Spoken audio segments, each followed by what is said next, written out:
Hello everyone, आज के इस वीडियो में बात करने वाले हैं डिफ्यूजन इंजीनियर्स आईपीओ के बारे में। काफी टाइम से आप भी इंतजार कर रहे होंगे कि क्या है, इस आईपीओ में अप्लाई करना चाहिए नहीं करना चाहिए। ये आईपीओ ओपन होने वाला है 26 सितंबर को और इसकी जो लिस्टिंग होगी वो 4 अक्टूबर को इसकी लिस्टिंग होने वाली है। ये कंपनी करती क्या है? ये कंपनी बेसिकली वेल्डिंग से रिलेटेड काम करती है और वहीं पर भारी इक्विपमेंट बनाती है। इस जो कंपनी है डिफ्यूजन, इसके 20 कंट्रीज में इसका बिजनेस फैला हुआ है। साथ ही साथ ये अपने क्या बोलते हैं इक्विपमेंट भी एक्सपोर्ट करती है वहां पर। डेटा के अकॉर्डिंग 29 फरवरी 2024 तक इनके पास 130 इंजीनियर्स की टीम थी और अभी भी होगी, बट जो भी लास्ट डेटा है उस अकॉर्डिंग ये अभी तक का अपडेट इसमें है। साथ ही साथ अभी आगे क्या क्या होने वाला है, क्या क्या अलॉटमेंट का प्रोसेस है, कितने लोड साइज है, वो भी हम आगे बात करने वाले हैं। चलिए, तो मैं जैसा बता रहा हूँ आपको 26 सितंबर को ओपन होने वाला है, क्लोजिंग होगी 30 सितंबर को। 30 सितंबर को 5 PM इसका लास्ट टाइम होता है, वहां तक आप इस आईपीओ में अप्लाई कर सकते हैं। साथ ही साथ इसका जो अलॉटमेंट होगा वो 1 अक्टूबर को अलॉटमेंट है और 3 अक्टूबर को आपका पैसा रिफंड आ जाएगा अगर आपको अलॉटमेंट नहीं होगा तो। 4 अक्टूबर को ये लिस्ट हो जाएगा। लिस्टिंग एंड पर क्या करना है आपको, अगर आपको ये आईपीओ अलॉट होता है तो मुझे कमेंट बॉक्स में जरूर बताइएगा कि इसमें लिस्टिंग एंड पर आपको क्या एक्शन लेना है, बुक करना है नहीं करना है, सारी चीजें मैं आपको बताऊंगा। ठीक है, चलिए आगे बात करते हैं और भी डिटेल में समझते हैं कि इसका जो फेस वैल्यू वो 10 रुपीज है, इसका प्राइस बैंड है वो 159 to 168 रुपीज है। लॉट साइज मतलब कितने शेयर्स मिनिमम होंगे, 88 शेयर्स आपको मिनिमम मिलने वाले हैं।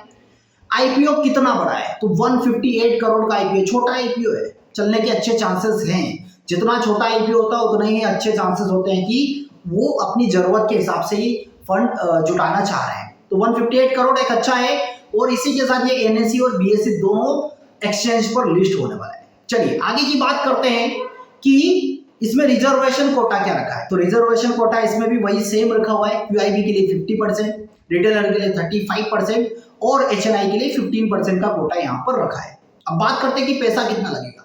तो पैसा यहाँ पर अगर हम बात करें तो जो मिनिमम आपका इन्वेस्टमेंट रिक्वायर्ड है एक लॉट के लिए 14,784 रुपीज, मतलब वही 15,000 ऑलमोस्ट आपको मिनिमम लगेगा।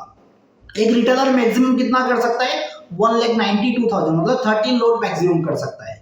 एचएनआई कोटे के लिए आपको मिनिमम 2 लाख रुपीज का इन्वेस्टमेंट रिक्वायर्ड है, आप 2 लाख रुपीज का इन्वेस्टमेंट कर सकते हैं। चलिए अब आगे की बात करते हैं, इसके फाइनेंशियल को समझते हैं कि इसके फाइनेंशियल क्या है।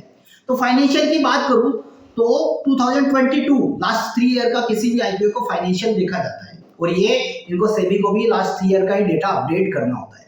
ठीक है, तो अगर मैं एसेट्स की बात करूं तो 189 करोड़ था कब, 2022 में। 23 में बढ़कर 230 करोड़ हो गया और 2024 में ये इसका असेट्स हो चुका है 275 करोड़, ऑलमोस्ट 80% के आसपास। रेवेन्यू की बात करें तो 208 करोड़, नेक्स्ट फिर 258 और 2024 में 285 करोड़ का। प्रॉफिट की अगर हम बात करें तो प्रॉफिट 17 करोड़, 22 करोड़ और 2024 में 30 करोड़ का, मतलब ऑलमोस्ट ये मान के चलिए कि 80-90% का प्रॉफिट भी ग्रो किया लास्ट 2 ईयर में। ठीक है, लोन की अगर बात करें, बोरोइंग 24 करोड़ था 2022 में, 23 में 48 करोड़, फिर से 34 करोड़, मतलब असेट्स बढ़े हैं, लोन कम हुआ है। कंपनी का जो ऑब्जेक्ट मतलब विजन है वो क्लियर है, एक अच्छे विजन के लिए कंपनी काम कर रही है। ठीक है, चलिए और आगे देखते हैं, इसका की परफॉर्मेंस के बारे में देख लेते हैं कि इसका आरओए कितना है अभी तक, 18.52%, आरओसी देखें तो 20%, डेट टू इक्विटी 0.1% दिखाई दे रहा है। बात करते हैं इसके जीएमपी की, क्या इसका जीएमपी प्राइस कितना रहने वाला है। तो जीएमपी प्राइस की अगर हम बात करें इस आईपीओ की तो जीएमपी हमको दिखाई दे रहा है यहाँ पर, अभी जीएमपी प्राइस अभी बहुत कम दिखाई दे रहा है। कल तक तो कितना था इसमें 29% था, अब इंक्रीज हुआ है 38% जीएमपी प्राइस दिखाई दे रहा है। जीएमपी प्राइस मतलब कि ये शेयर्स कहां तक लिस्ट हो सकता है। ठीक है, तो 233 का एस्टिमेटेड लिस्टिंग प्राइस इसमें दिखाई दे रहा है, मतलब कि 38% तक के चांसेस हैं इसमें। बाकी जैसे ओपन होता है जीएमपी प्राइस धीरे धीरे इंक्रीज या डिक्रीज होता जाता है। ठीक है, तो जैसे ये शेयर्स अप्लाई करेंगे आप, वहां पर भी आपको एक बार जीएमपी देख लेना है। बहुत सारी न्यूज है, वो भी आप देख सकते हैं इसके बारे में कि आपको क्या क्या न्यूज है उसका ध्यान रखना है। वो सारी चीजों का आप ध्यान रखकर आप अपने एनालिसिस के बेसिस पर यहाँ पर आप अप्लाई कर सकते हैं। ठीक है, अप्लाई करने के लिए डिफरेंट डिफरेंट डीमैट से अप्लाई करिए। अगर डीमैट अकाउंट अगर ओपन नहीं है तो डिस्क्रिप्शन बॉक्स में लिंक दिए, वहां से आप अपना डीमैट अकाउंट भी ओपन कर सकते हैं। और ये आईपीओ की सीरीज आपको कैसी लगी है वो मुझे आप कमेंट बॉक्स में बताना बिल्कुल मत भूलिएगा। Thank you so much.